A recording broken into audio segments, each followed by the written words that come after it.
Good morning, everyone. My name is Ilona Bayer. I'm the Faith Relations Manager, and I'm coming to you live from Interfaith Community Services. Thank you so much for joining us today. And I wanted to let everybody know, if anyone is struggling with any technical difficulties, we do have an Interfaith staff member on standby to help you. Please contact Jay at 760-658-1514. This hour is scheduled to go for an hour and 15 minutes. Throughout this time, we have a few staff members and Interfaith board members who will be joining us, and they are here with us today, and they are sitting off the set right now, and they are socially distanced and wearing masks. However, when they come on to speak to you, they will be taking off their masks so you can hear them. Since this meeting is being recorded, we want to let you know that all of the guests in attendance will not be visible. With this in mind, we wanted to let everybody know, if you have any questions throughout the meeting, please use the chat box. And there's a special note for that. If you're going to type questions in the chat, make sure to select to send to all panelists and all attendees, so that way our staff can see the questions and get back to you as soon as possible. Now that we got that stuff out of the way, I want to get to the fun stuff. So I want to go ahead and welcome up our board chair, Reverend Meg Decker, to give the invocation.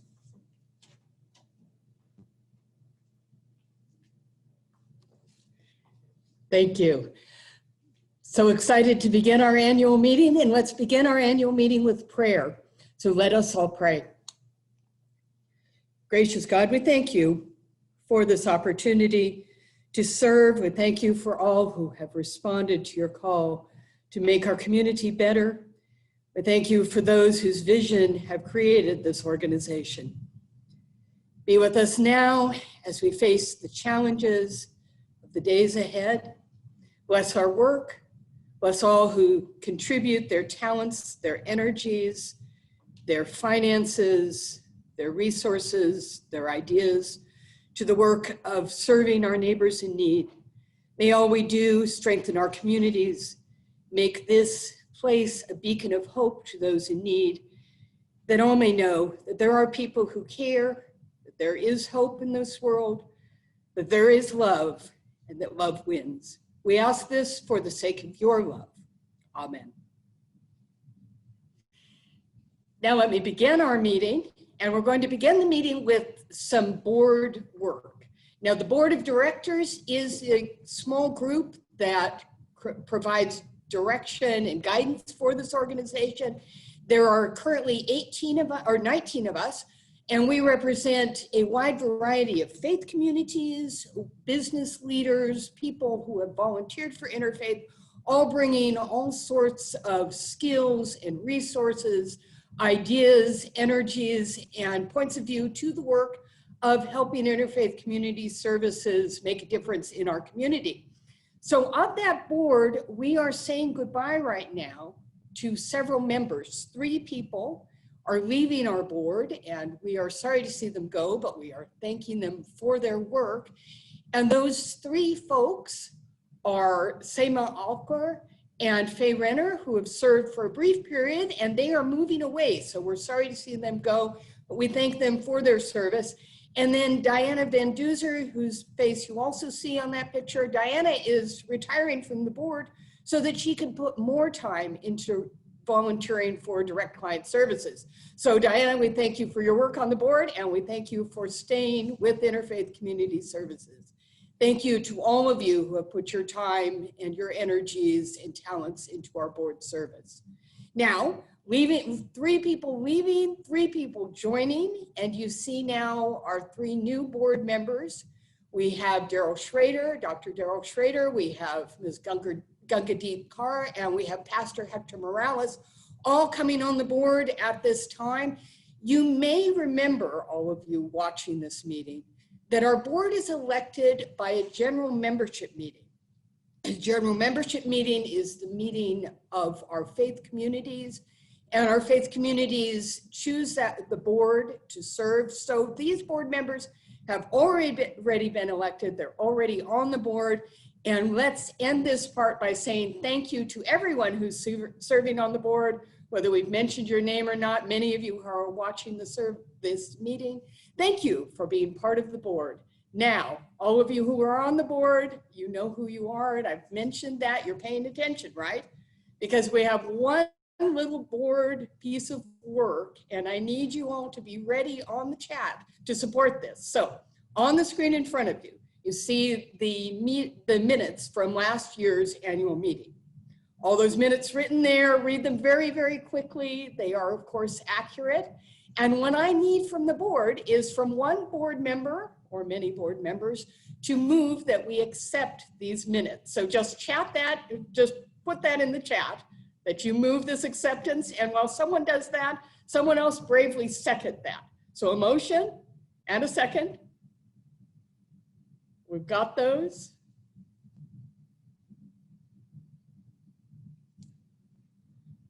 We've got the motion and the second.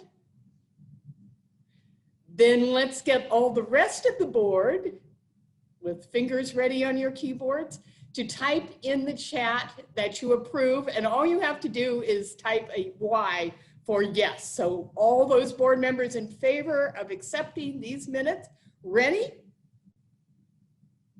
All right, I believe that motion carried, and I think we have dispensed with the business. So thank you, board, for doing that business. Thank you for those of you who have served and for those of you joining the board now for the next year. Now, let's begin with the real business of the meeting, which is talking about Interfaith Community Services, where we've come from, what we've accomplished, and where we're going in the year ahead. What I'd like to do for the next few minutes is just give us a brief rundown of the history of Interfaith Community Services.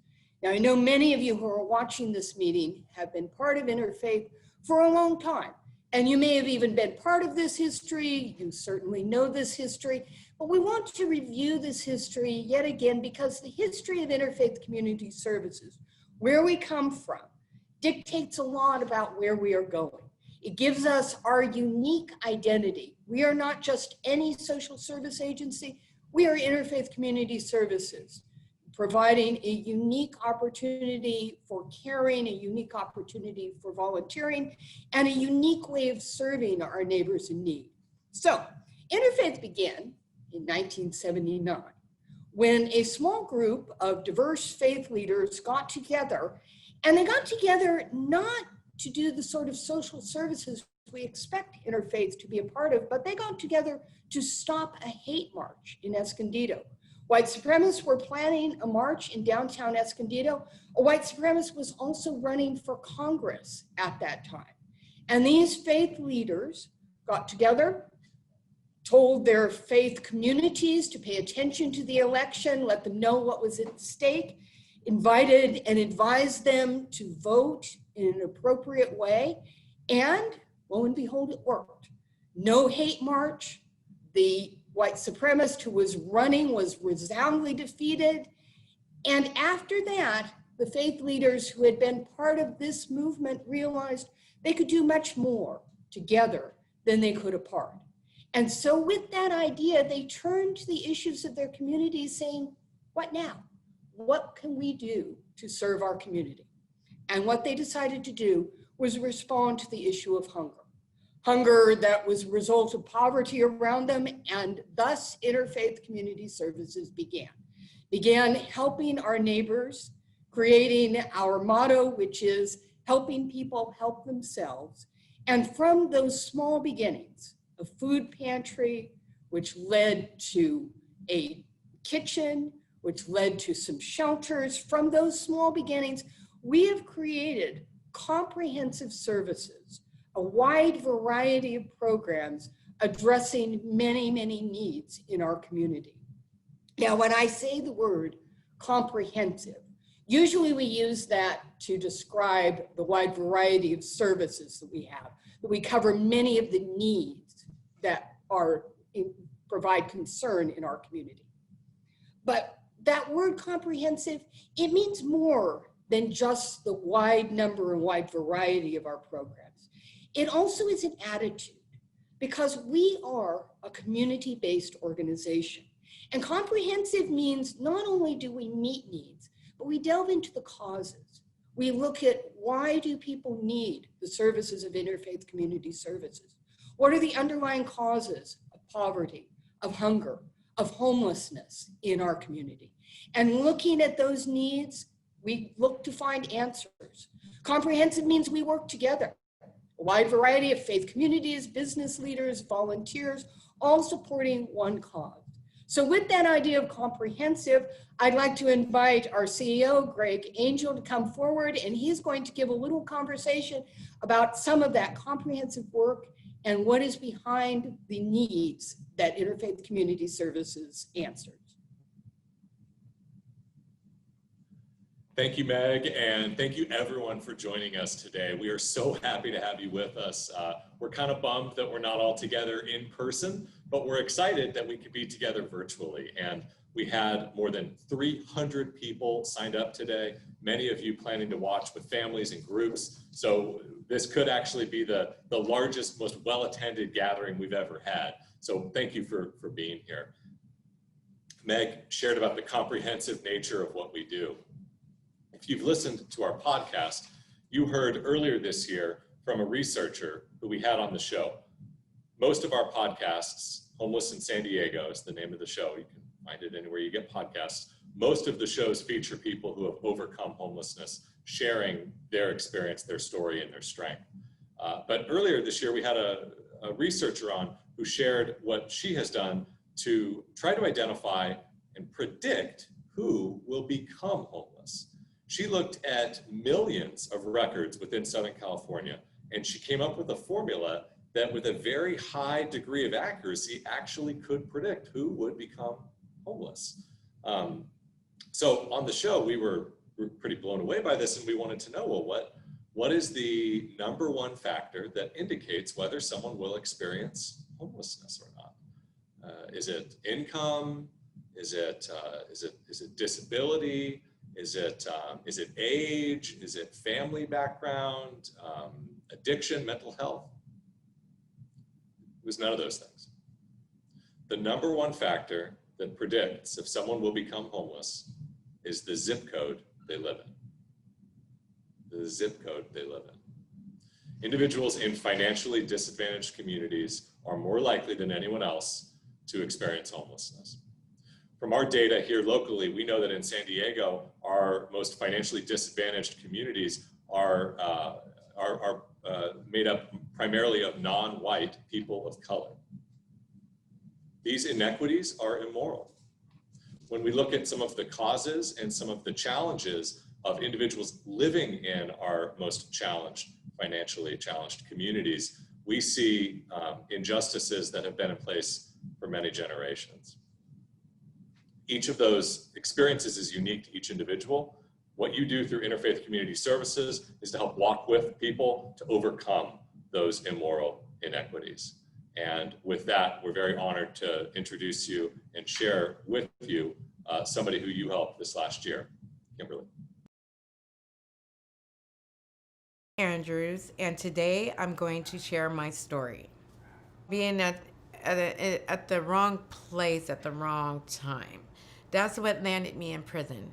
They came back to me 23 years later. It was for a 1991 crime. From day one, I kept telling them I was innocent, and they wind up charging me with the crime, and I was sentenced to 26 years to life in 2016. I just never gave up, and I kept fighting and fighting, calling different attorneys. My family, my mom was helping me, and I got one appellant attorney that actually helped me and became my voice, and I was let out 4 years, 6 months later. There was a witness that described a lady that was 5'8", that was heavy set back in 1991. I'm 5'3", and as you can see, I'm tiny, and I was really tiny when I was 16. And when I heard the judge said, this is a credible witness, that's when my whole life just went down. And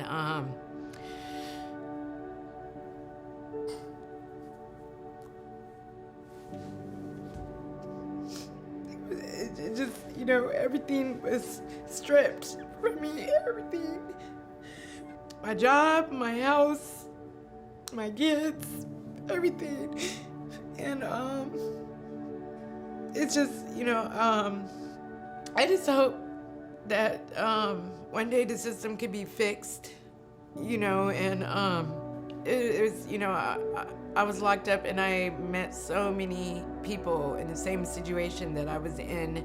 There's a lot of people in there that was committing suicide because they couldn't do the time.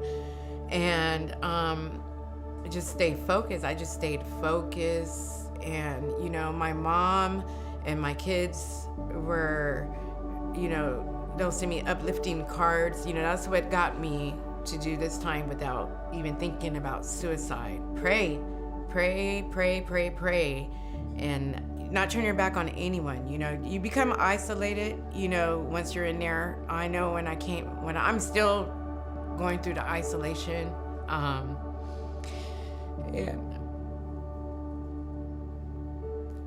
you know, everything's looking up right now. You know, I went to, you know, I got out, my mom was in a senior citizens complex and I couldn't really stay there. My children are out of state because once I got sent to prison, my kids had to go out of state with their fathers. And I wound up going to the shelter, something that I said I would never do, you know, because of my pride. And I let that pride go. And now I got my apartment, my job, and I'm doing this on my own, you know, and it took Interfaith and kind people there, you know, that actually listen and it helped me because I helped myself. And it, you know, they didn't ask for much, just for you to do what you have to do. Daniel was my case manager there, and kudos to Daniel. He is one of the best. He helped me. I knew I needed to get things off my chest, and Daniel was always an open ear. And you know, they're not just there to hurry up and get you a job and then, okay, you gotta go. You know, I actually stayed there for 4 months. And when I told Daniel that you know, rapid rehousing, which Katie,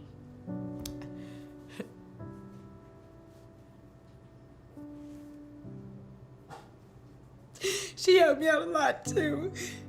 I don't know, I think I just got some angels, you know? And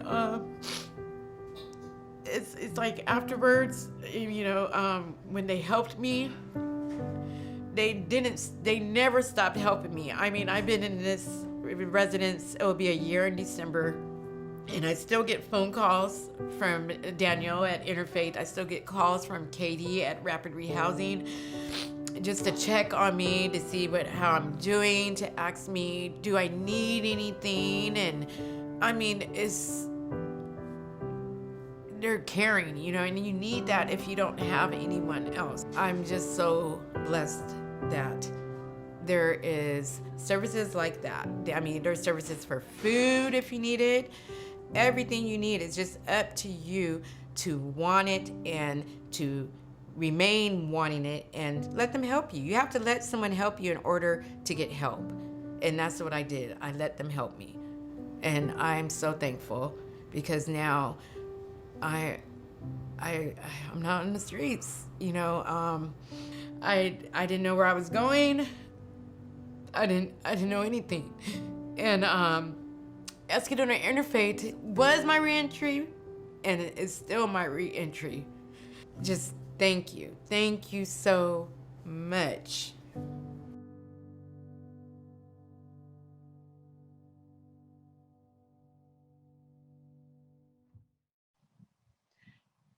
Kimberly's story is the story of one of the 2,048 people that we housed through our housing campaign in 2019.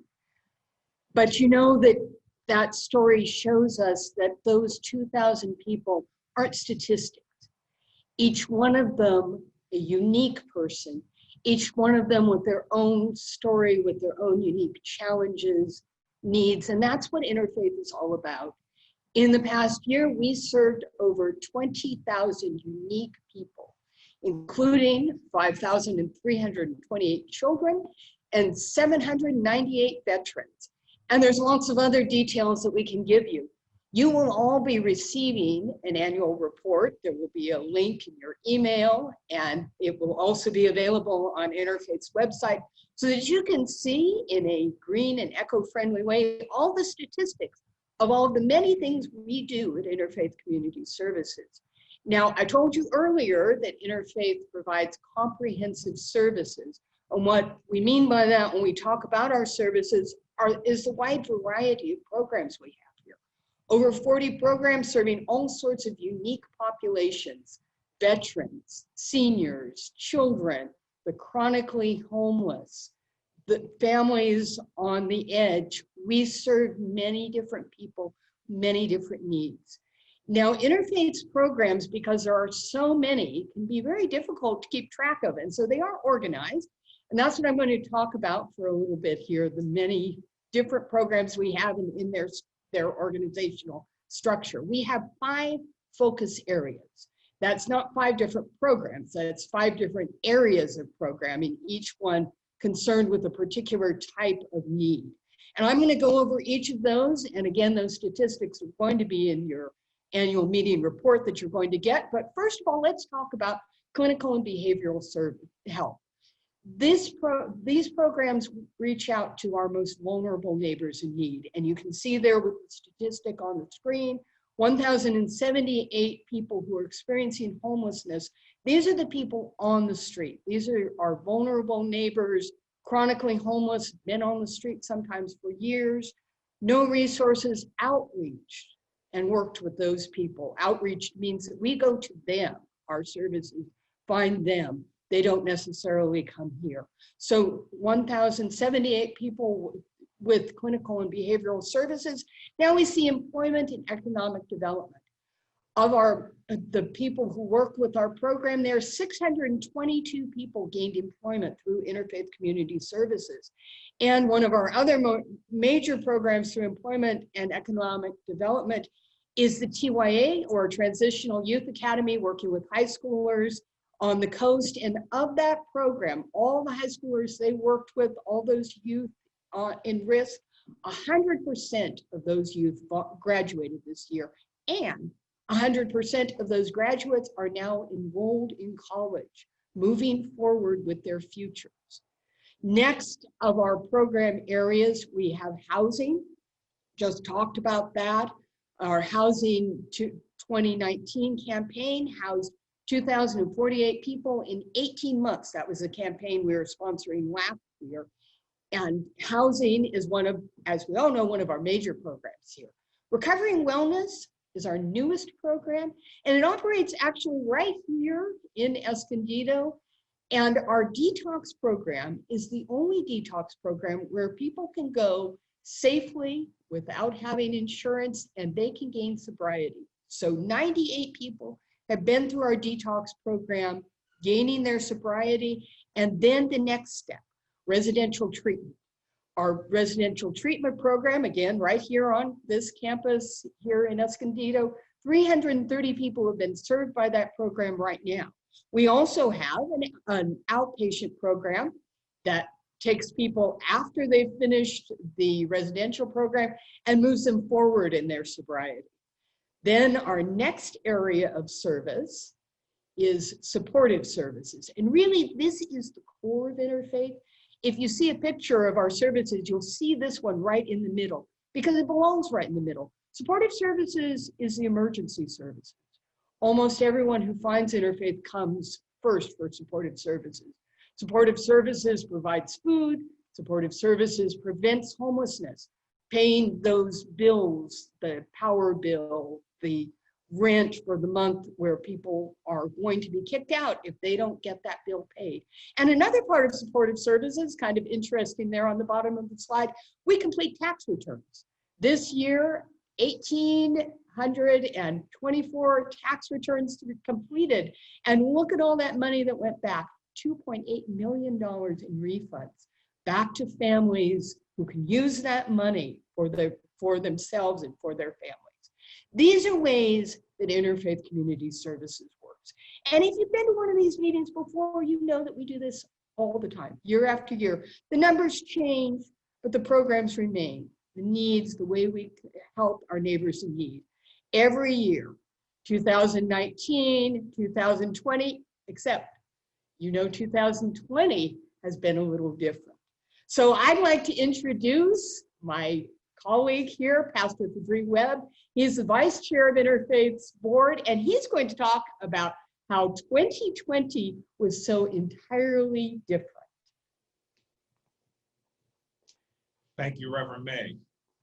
On the heels of a successful Housing 2019 campaign, having just completed such awesome work housing families and understanding homelessness to be the result of poverty, we were planning to figure out ways to best uplift and to continue to serve the low-income families, communities that we are charged with serving.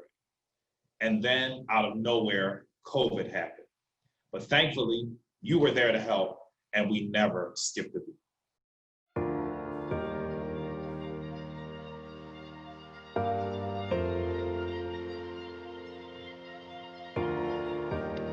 In March 2020, everything changed. COVID-19 has impacted every aspect of our lives, and here at Interfaith Community Services, every program and service we offered has modified and shifted to continue to meet the needs of our neighbors during a time of global pandemic.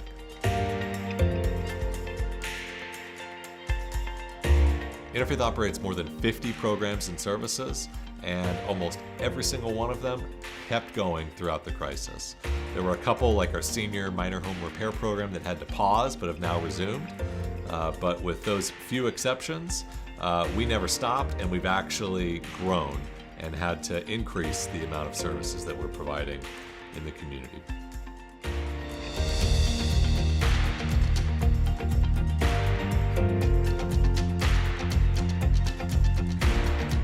After we got through the initial surge of April and May, this summer we began to pivot our services back to our deeper dive, helping people help themselves model.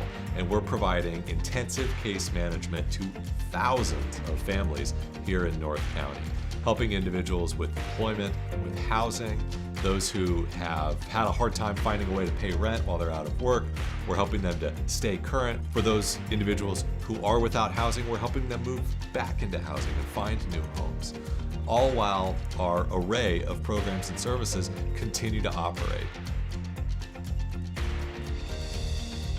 In the weeks after the start of COVID, we saw a more than 400% increase in the amount of people turning to us for help with food, shelter, and household items. The volunteers who normally provide these services, many of whom are over the age of 65 or have existing health conditions, were not able to serve and they had to stay home. Our staff here were on the front lines, and they're still on the front lines today, now with more volunteers having returned and a whole army of new volunteers having stepped up. There is no way we could have met the surge in demand for food and shelter without the tremendous support of this community. Our faith communities, our volunteers, our monetary donors, they stepped up in ways that we were totally blown away by.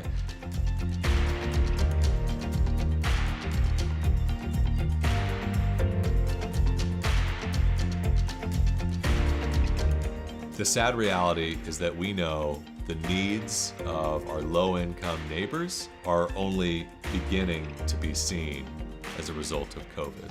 We know this is a long-haul recovery, that we are in the eye of the storm at best at this point, and we are going to need the support of the community to help our low-income neighbors as they pick themselves up and move forward during these really, really tough times. We want to thank all of you for your support. We could not have done this without you.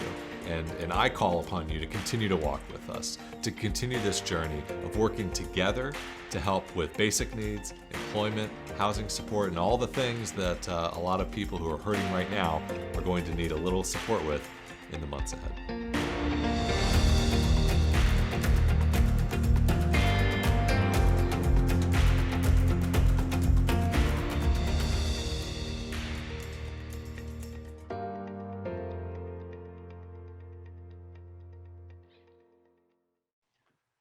Wow.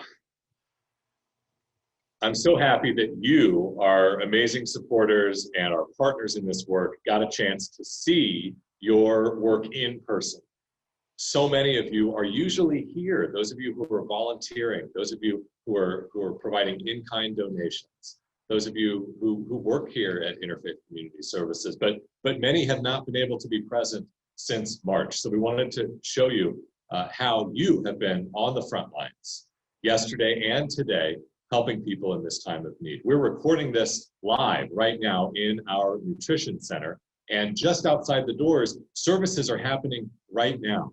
The amazing professional social workers who you saw in the video working with volunteers are meeting people and providing basic needs and helping. And as the video mentioned, we saw more than 400% increase in the demand for these services once COVID became a reality this last March. Going beyond that, though, we want to share a little bit more about how you helped during this time of pandemic, because you're not just providing basic needs. Through our partnership with Neighborhood Healthcare, we have a health center right here. That health center saw a tripling of the number of people who sought medical care on a monthly basis since COVID. You were there for them. We mentioned shelter. You actually created and staffed and operated 3 pop-up emergency hotel shelters in Carlsbad, in Escondido, and in Oceanside for individuals who are older, who have health conditions, who should be sheltering in place but don't have a home to do so. You helped 190 individuals in just a little more than 3 months from March through June through those shelter programs. Finally, you continued to operate the only recuperative care model of its kind in our region, and you helped 221 veterans and civilians who were discharging from local hospitals and didn't have a home to do this in. You have supported, your gifts have supported more than 200 professionals, licensed social workers, certified addiction treatment specialists, boots on the ground social workers doing this work. But we're not doing it alone. What we do is a partnership with thousands of volunteers. To share a little bit about that, I'll turn it back over to our chief volunteer, the chair of our board, Meg Decker. Meg? Thanks, Greg. Let's talk about volunteers for a moment.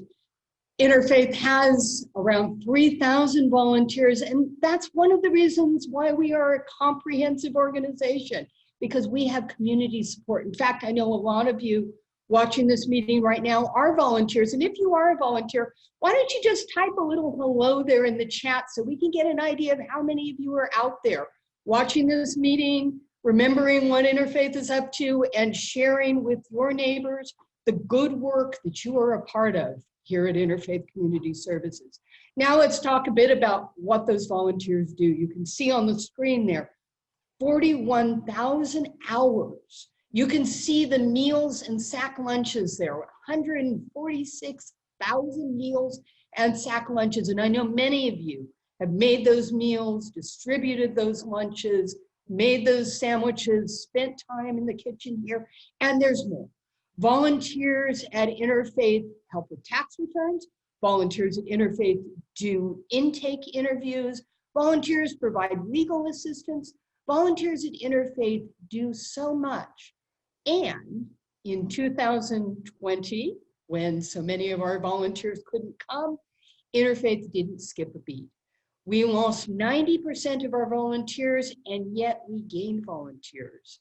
1,145 volunteers, new volunteers, stepped up to help in response to our COVID situation. All of you who are volunteering, we thank you for your work. All of you who have put time into volunteering, we hope to see you here again soon. We couldn't do it without those volunteers. All of you who are volunteers are something we at Interfaith call supporting members. That means you obviously provide support to Interfaith, you care about our organization, and you provide support. I'm going to invite now Pastor Kadri to come up and talk a little bit more about what membership at Interfaith means. One of those unique identity factors of Interfaith, we don't just have volunteers, we have members. So Kadri, explain that. So as Reverend Meg mentioned, we have supporting members who are individuals, families, service clubs, corporations, and foundations. But in addition to our supporting members, we also have general members. Our general members are those who give to our mission, who elect our board. They are the faith communities. They're our general members, and their support is more important now than it's ever been.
I honestly just keep wanting to say wow every time I see one of these shows of your support. I will start now by saying thank you. Thank you to all of our congregations, our general members. You created us, you sustain us, and whether you are literally here on the front lines or your support is supporting those who are on the front lines, helping in our community amidst global pandemic, thank you. Your support is truly transformational.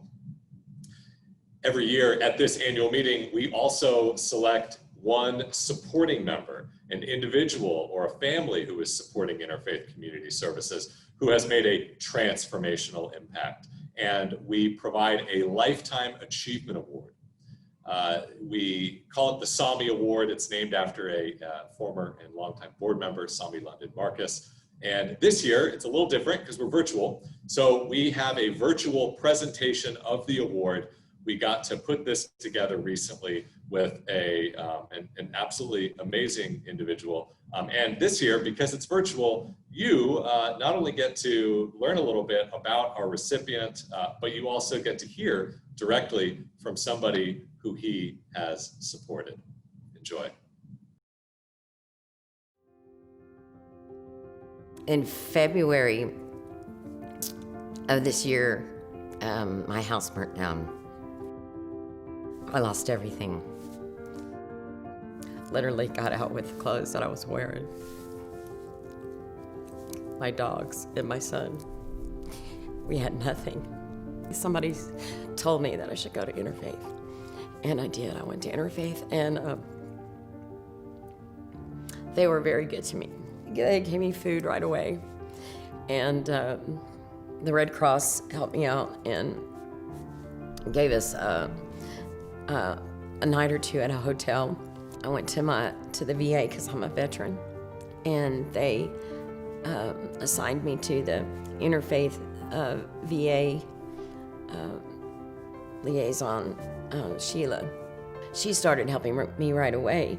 She took me under her wing and just started looking for housing for me.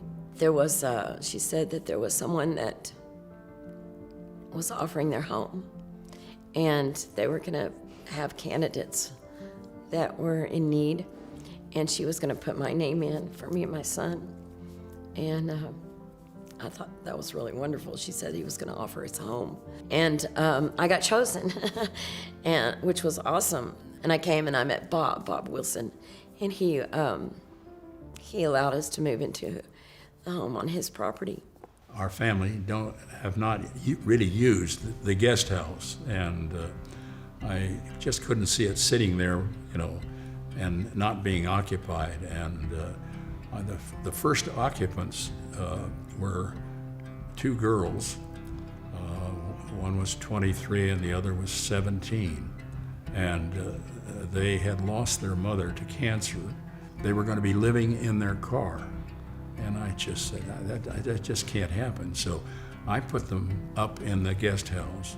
And so I've had a succession of people living there on a temporary basis, might say, till they can get themselves on their feet or find another, place.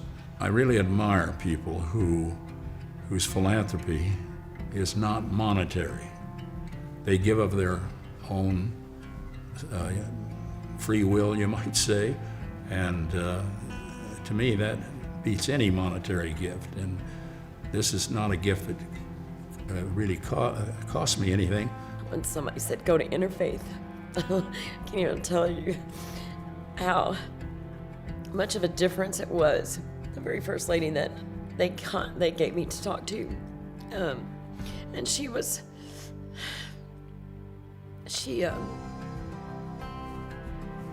just loved me. I mean, love is the only word I can think of, but she was just so, she felt for me. She was like, I'm gonna help you. I'm here for you. And I felt not so alone. And you know what? Interfaith has not let me go. Bob has just been so amazingly good to us. And from the first day when we met him, he told me welcome, and it's made us feel like family the whole time. I can't walk in their shoes, but I can certainly feel for them. And thank goodness for Interfaith. What Greg is doing and his group, as I say, is as much as you can do under the circumstances. I feel for the people that are homeless. I've been blessed all my life, to be honest with you. So, as I say, I can't walk in their shoes, but I can feel for them. Yeah. My son and I had a place to go, because we would have been on the street. That's where we would have been if it hadn't been for Interfaith and it hadn't been for Bob. Well, Bob, we have a Lifetime Achievement Award. It's called the Sami Award, and it is named after a former board member, Sami London Marcus. She led all of our fundraising and philanthropy efforts for many years as a volunteer. And this award honors volunteers, people who give of themselves as you do, and who also support our work philanthropically. And because of all that you've done, it is our honor and my immense privilege, Bob, to personally present you with the Sami Award. Well, you're awfully generous here. I don't know that I deserve it, but I'll certainly accept it in the manner in which you've described here. So, yeah, thank you. Thank you for all that you've done, not just for Interfaith Community Services, but for the entire San Diego County, North County in particular, around homelessness, your support of other organizations. You have changed and saved thousands of lives. Thank you, Bob. You're very welcome, and thank you. Thanks for what you do.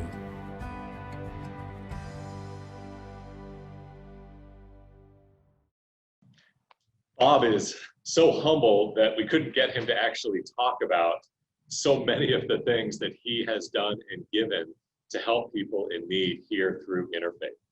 In 2014, when wildfires struck North County, 42 families lost their homes. Bob made a gift that provided direct support to every single one of those families. Interfaith met with all 42 and made the most of that support to help them in their time of need. In 2015, Bob expanded our then winter shelter, our Haven House winter shelter, to a year-round shelter, which it operates as today the only year-round shelter for individuals overcoming homelessness for all genders. Now, Bob gave the gift to make that expansion.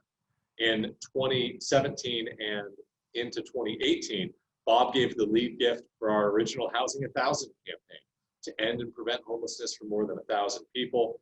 And this last year, Bob gave the final gift to push our Housing 2019 campaign over the finish line, helping more than 2,000 people. So all that's great, and I got to tell you one more thing that Bob did, because earlier this year, Bob was driving through his neighborhood and he saw an RV for sale.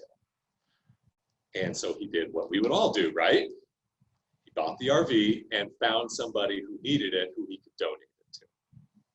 That's the kind of person Bob is. Bob reached out to us and said, hey, if I buy this RV, is there somebody who might be able to benefit from it? And there's a senior who we have been working with throughout COVID-19 who was without housing and who now has an RV, is parked in a really lovely RV community where she has additional support and she has a permanent home. Thanks to you, Bob. I know Bob and many of his family members are with us today.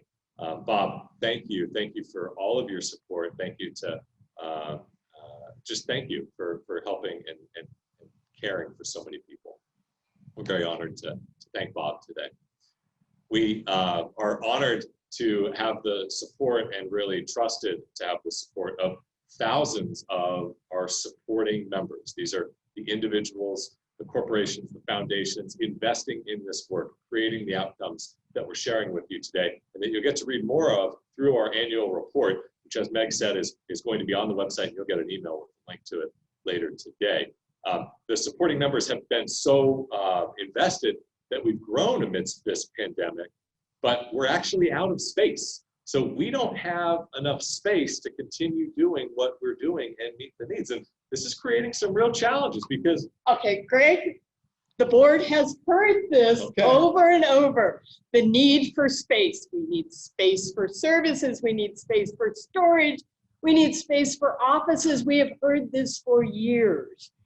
And now, thanks to some support from the County of San Diego, we have a response to this need for space. So here's our first special announcement, and wait for it, special announcement, Space for Interfaith.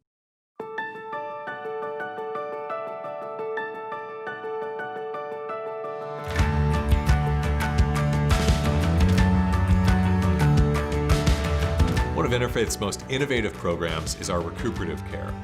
This is a place of healing for individuals who are being discharged from local hospitals and don't have a home to recover in.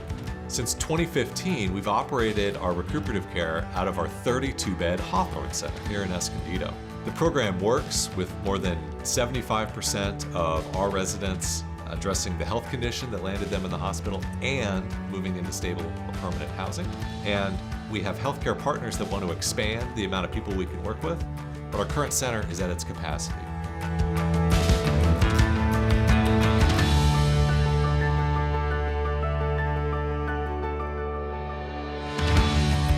The San Diego County Board of Supervisors understand this need, and they understand our ability to deliver on this critical resource for health-challenged individuals without housing. In 2019, the San Diego County Board of Supervisors unanimously approved a $6 million capital grant to allow us to expand the recuperative care program. This year, we found the ideal property for that expansion. What is currently operating as a 77-room motel directly across the street from our Escondido headquarters will be transformed this fall, and in 2021 will open to provide 54 beds of recuperative care and 60 beds interim graduate lodging. Interim graduate lodging is a next step, a step up for people who have graduated from our Haven House shelter, our recuperative care, or a drug and alcohol treatment program, and they just need an affordable next step as they move forward in their lives. That next step will happen at our new Interfaith campus, which will become a place of healing, restoration, and a further way that we work together to help people help themselves.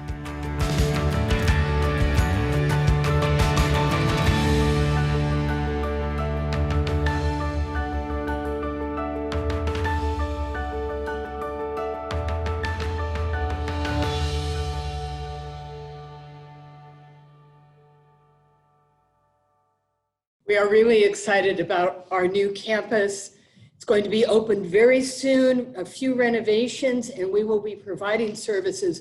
This is a great example of the way Interfaith is able to use partnerships, this time the County of San Diego, to meet the needs in our community. Now, as we look at the needs of 2020, you all know that COVID hasn't been the only story that we've been dealing with in 2020. Most especially, we've also had concerns about racial inequality. And that's been an issue all around, and Interfaith, in our comprehensive way, is rising to that challenge. We have launched several initiatives, and you can read about some of that in the annual report. But now I want to tell you about the Office of Membership Diversity. This office is being underwritten by a board member, Carol Lazier. Thank you, Carol, for your generosity. And with this office, we'll be able to engage communities of color, communities that are not necessarily involved with interfaith community services, engaging them as supporting members, general members, responding to their needs and being part of their community so that interfaith can be more diverse and respond to the needs of our community in our continuing comprehensive way. The employees of Interfaith Community Services have launched a racial justice working group, working internally on hiring and promotion initiatives, focusing on training and support for our existing programs and services to ensure the highest level of cultural competency, to analyze the outcomes of our programs across all the people that we serve, and to identify externally community engagement opportunities to do more in this area. And in June, we created a multi-city racial reconciliation coalition, a group of faith and business leaders. Our second special announcement today is that this coalition is releasing an anti-racism training for all of our faith communities called Making Faith Places Safe Places. At Interfaith Community Services, we have come to a crossroads with our mission. We cannot genuinely say that we are committed to fulfilling basic needs for all people and to empowering the lives of all people as people of compassion if we are not actively seeking to address the harmful and immoral racial inequities in our society. As a membership organization with hundreds of diverse faith communities, we're working together in partnership to create an anti-racist faith center training, making our faith places safe places. In 2021, we're asking our members to coalesce their congregations in theme and in vision around one word, and that word is love. I know, love can make you uncomfortable. Love can make you do some crazy things. But no matter what faith you are, we believe that at the core of all faith is love. And in 2021, I believe that we all can agree that we need a whole lot more love. Join our multi-city racial reconciliation coalition in the spirit of love. Invite your faith community members to engage in the spirit of love, to being educated and anti-racist. We, at the Islamic Society of North County and the Tri-City Islamic Center, are dedicated to anti-racism education, pro-love, pro-dignity, and pro-humanity. I and our congregation are committing ourselves to this effort, this endeavor toward educating against racism. There can be no healing unless there is an understanding of equality amongst all people. One of the main principles of the Baha'i faith is unity, and unity comes in many forms, racial unity, and that's why we are committed to this project as far as educating the community as well as ourselves to be able to create more unity among the different cultures. At North Coast Calvary, we're committed to the endeavor of making our faith places safe places and doing it together. I am the Bishop of the Episcopal Diocese of San Diego, and I commit our 43 congregations to anti-racism training. I hope you will join us in this commitment. Now is the time to take love to another level and to leave our mark on future generations. We are so excited about this new step in comprehensive services to our community. And in many ways, this new step is taking us right back to the roots of what we are about at Interfaith Community Services. Gathering together diverse people, folks from all sorts of different backgrounds and interests, getting together to make a difference in their community. So I invite you now to be part of what you've just heard about. Encourage your faith community. Talk to the leaders of your faith community to sign up for our training, to be part of the conversations. And if you sign up right now in the chat, you can email Kadri or Greg, put your name in the chat. We can get back to you so that you can be part of this important program. Again, Interfaith Community Services is a place where we are making a difference. And that I know is why all of us are involved in this important organization in our community. We are changing lives. We are changing our community. We are making connections for good.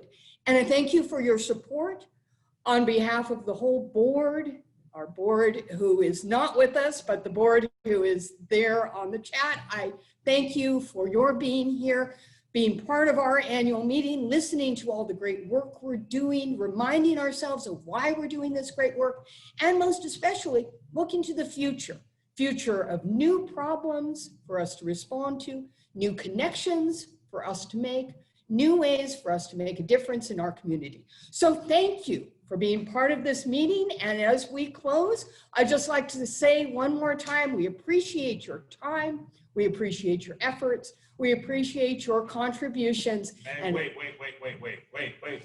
You all, if you don't know, I'll tell you, I'm a preacher. And so it's offering time, as we would say in our faith center. It is impossible for us to do the wonderful work of Interfaith Community Services without your continued giving, even in these unprecedented times. And so today, I want to appeal to each of you to ask you to search your hearts for how you can support Interfaith in a tangible way today. I think we'd be remiss if we left this wonderful annual meeting with all of the great initiatives that we have going on, with our expansion going on, and all of the homeless people that we're housing, and all of the other supportive services that we're providing, if we didn't take a moment to put our money where our mouths are. And so I'm going to lead in that effort today. I'm going to grab my phone and I'm going to make a gift even now. Our digital media specialist, Jay, is going to drop information in the chat so that you're able to support. But in whatever way your heart feels led, let's do that. And I'm going to do mine right now. And I hope that you'll join me. Thank you, Kadri. Yeah, no joke. You're making the gift right now. thank you, Kadri, for supporting and for inviting and really just being direct with everyone who's on this call. What we do, the outcomes and the impact you're creating in our communities, it's only possible due to your support. So thank you for those of you who are giving, who have given this last year, who are giving now while you're watching this, or you can feel free to minimize me and make a gift in another window. We would love that. And thank you to all who continue to support our work. This time together is an interesting one. We are virtually together. We want to continue to be directly together, even if it is virtual. And so we are announcing today a new opportunity to engage with our supporters. We are going to have weekly coffee with our CEO, myself, and other interfaith leaders and all of you. We're going to limit this to a very small group of people, 10 or 15 people, so that we can have real conversations. We're going to do it virtually. And our first coffee with the CEO is going to be next week on Thursday, the 17th at 9 a.m. That'll be in the email that goes out. We want to keep the conversations going. We want to hear from you. We want to hear your ideas. We are smarter in this together. How's it going? I'm just about there. 1 second, I'm almost there. Thank you, Kadri. And as Kadri wraps up his gift, we have a special surprise. We had the 2 surprise announcements, but we also want to offer an additional thanks because today is the last annual meeting for our fearless leader overseeing our fundraising team, our Chief Development Officer, Bob Adams. And Bob's here. We figured out a way to make sure he was here in person. So he's been keeping the meeting running in the right way. And those of you, so many of you know Bob. Bob has led all of our fundraising for more than 7 years. Bob, come on up. And Bob has overseen our fundraising, our marketing, our volunteers. He is an absolute savant. He knows more about fundraising than anyone in this agency combined. And he has dedicated himself to our work. Bob, I put together a little gift basket here for you. Some good eats, like a good World War II book, a gift card for your favorite beverage of choice. Bob, we cannot thank you enough for everything that you've done for us. And I'm so proud to be able to work at Interfaith and the wonderful work they do and all of my team in development that helped put this presentation together. So thank you, everyone, for all of your support and all of your goodwill over the last 7 years. Thank you. How do you like awkwardly socially hug and handshake? He's shaking his head. Don't touch me. We are so thankful to you, Bob, and to all of our supporters who make this work possible. We really are going to close out the meeting now. But before we do that, I just want to once again offer that the vision of what you have created, the vision of what you maintain here at Interfaith Community Services is unique. We've talked today about membership and how that's different. We're not your traditional social services agency where there are, we are a partnership together, and we're a partnership of diversity. You are diverse faith communities coming together. You are people of compassion. What you have done is support professionals and volunteers who are frontline fierce, who are fiercely compassionate during this time of great challenge. I want to be very direct. We don't all agree. We have different perspectives. We have different ideas on how we get from one point to another. But in this organization of thousands of supporting members, of hundreds of diverse faith communities, of thousands of volunteers, hundreds of professionals, and 20,000 people who you helped this last year, we unite in this time of great division. We unite around one common cause, and that is to help one another. Thank you for your support. Thank you for being a part of our work. To close us out for real this time, I'm going to turn it back over to our Faith Relations Manager, Ilona Beyer, who started us today, and she's going to close us out. Ilona? All right, well, didn't that time fly by so fast? We are so thankful that you were able to join us this afternoon. We're so glad that we got to visit with you and share all of the things that are going on at Interfaith. But before we end our time here today, I did want to remind everyone you will be receiving an email in the next day or two that's going to contain some really important information. First, it's going to contain a recording of this annual meeting. If you enjoyed it and you think you have a friend or a family member who might want to learn a little bit more about Interfaith and the work that we're doing here, please share that with them. Second, there will be a link for our annual report. Don't forget, you're the first ones that are going to get to see this annual report. So go ahead and look out for that link and you'll be able to view through it online. And lastly, I want to reiterate that we will be having our first ever Coffee with the CEO next week on Thursday, September 17th at 9 a.m. This is a way for any of you who maybe feel a little overwhelmed over all the information heard today, or might feel a little curious, to join in and have a more personal conversation with Greg and some of the other leadership and staff here at Interfaith Community Services. We really encourage you to engage with our leadership on the topics that you're most passionate about and want to learn more about. Together, we're better. So please join us in that, and you will get that invitation also in that email that will be coming up. However, if you're unable to make this Coffee with the CEO, please look out for all of the following ones, because we do want to let you know this is something we want to start to personally engage you week after week. All right, with that, those are all the updates that I have. And once again, I just want to thank everybody so much for tuning in and joining us today. It was so much fun. And from all of us here at Interfaith, thank you and goodbye. Thank you. Bye. Thank you. Bye.